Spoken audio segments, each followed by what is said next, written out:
The Westerners have made it such that one can be a follower of Christ, can be a Christian, without being a missionary. But that's not right. To follow Christ is also to bear witness for Christ, wherever we go. And Christ actually sent us and said, go and make disciples for me. So there's an aspect of this that's really needed and necessary, that we take the gospel to other parts of the world. The challenge is that when they came, they made it look like everything African was evil. So to follow Christ, you have to be like a European. So makes it difficult for you to be African and Christian, right? So they are really destroying the African identity, creating an identity of an African Christian who is European. And that doesn't help us. But also then there is the problem of, in their minds, they really believe that the British had to be in control. For Africans to be civilized, for Africans to be Christianized, to stop slave trade. So really, Christianity becomes this tool that they use to make people easier to colonize. But that we have to name as evil, as wrong. Now, what's really interesting is that the African takes Christianity and creates something else with it. That continues the colonial corruption of Christianity, to the point that, let me give an example of Rwanda.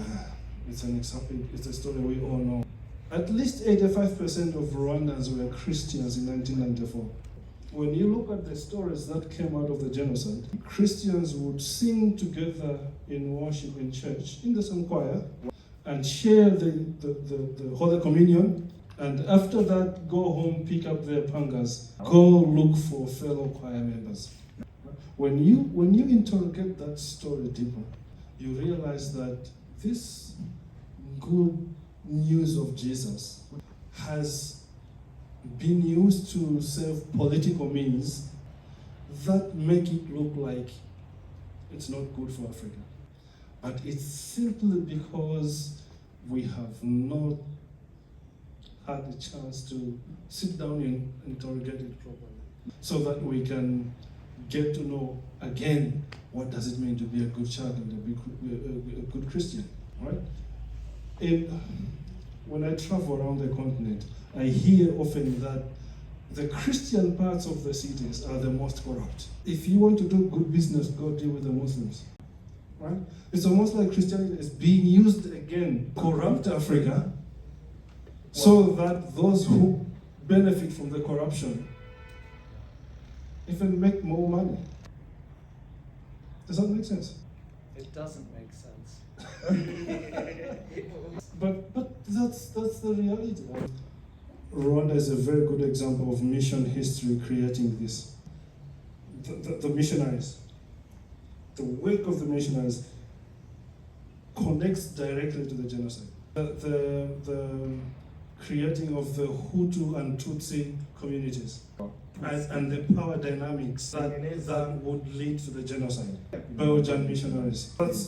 That's a very solid example of the missionaries creating a situation for this. But when we study history, you are Chaka. Chaka's Bantu. And you know probably there are almost 750 million Bantus in, maybe actually possibly 1 billion Bantus in this part of Africa. Our history will go back mostly to the Bantu migration of the 1500s. Others goes back 1200. But when you look at this history, it makes it really look like the Africans were always fighting, all right? But actually, when you dig the stories, you find that those events were you could only solve conflict by violence are rare. They happened, but they are not as prevalent as they are made to look.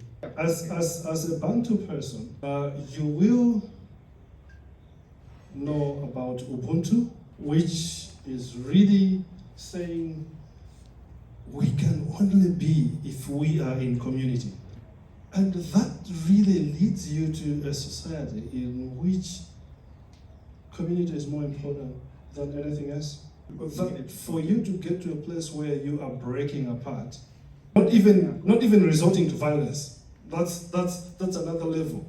But for you to get to a place where we cannot be part of the same community anymore, is not that easy. Of course, today we live in a world where individualism has led us in different directions. But good Bantu history, you go back 100 years, 200 years, even the migration of the Bantus or the Chewas from the Luba Lunda area in the Congo into Zambia, Malawi, is not primarily because of conflict. It's just expansion of the community. Right?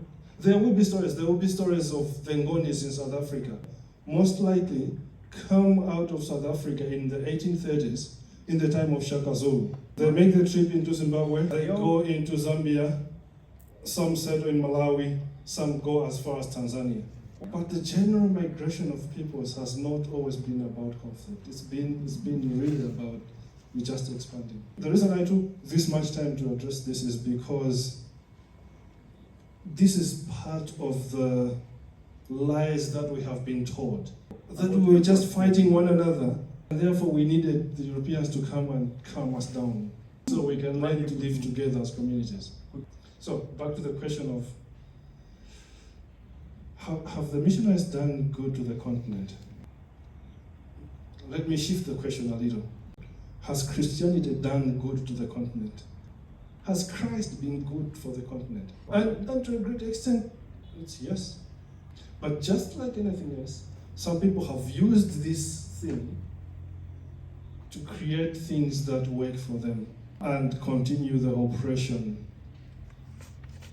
that I think about this a lot because I worry when I hear from my African students saying you can't trust African Christians, and I think it's just a bad understanding of what it means to be a good African and a good Christian. I have a student, a PhD student at the moment, who is studying why South African witch doctors don't steal from their patients, while South African prophets getting rich from stealing from their Christians. And maybe they are lying to them to receive more offerings. That happens a lot. And we do that in the name of Christianity. While the witch doctor knows that if he does that, he will pay heavily. As Christians, judgment is in heaven. We can steal from one another, we can do all these things because we don't see the judgment here. That is why I said we start with the Spirit.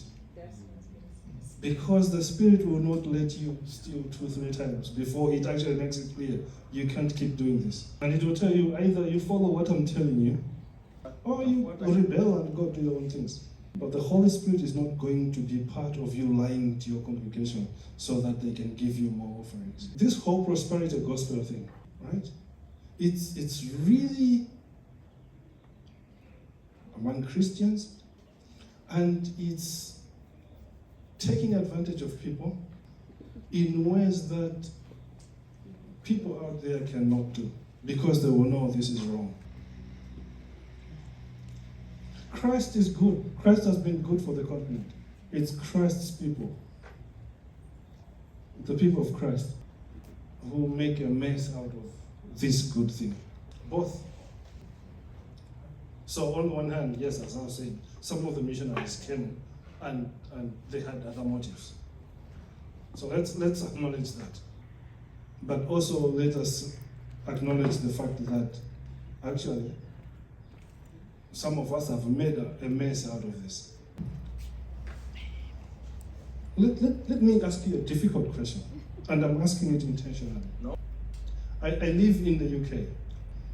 The government of the UK has a ministry responsible for dealing with loneliness. This is a very civilized community. This is a community that came to civilize us. They have civilized themselves to a point where individualism makes it impossible for people to have community. Up until a few years ago, the concern was with elderly people. Their children are scattered around the country. Grandchildren are so far away. It's just these two old people living together, maybe can't drive, and really lonely, right? Now, actually, we are beginning to see that with teenagers. In the UK, over the past few years, there have been a lot of suicides among young people because of loneliness. When we begin to think seriously about these things, we realize that actually we were okay. There's a story about a farmer on some lake in Africa who gets in contact with a European visiting. The European is saying, oh, you have this farm, you could actually make a lot of money in this land. And then the farmer says, and then do what with the money? Says, you buy a big house in the city, and then what?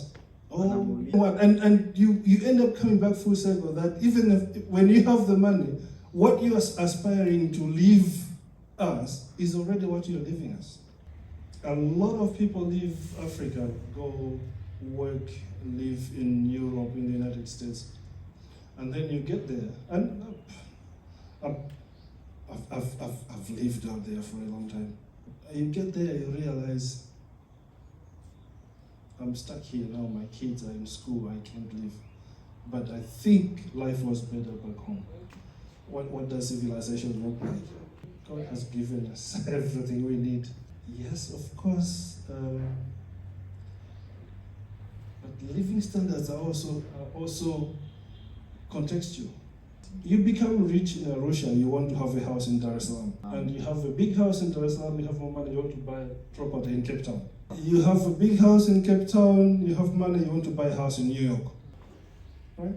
And when you realize it, we can live.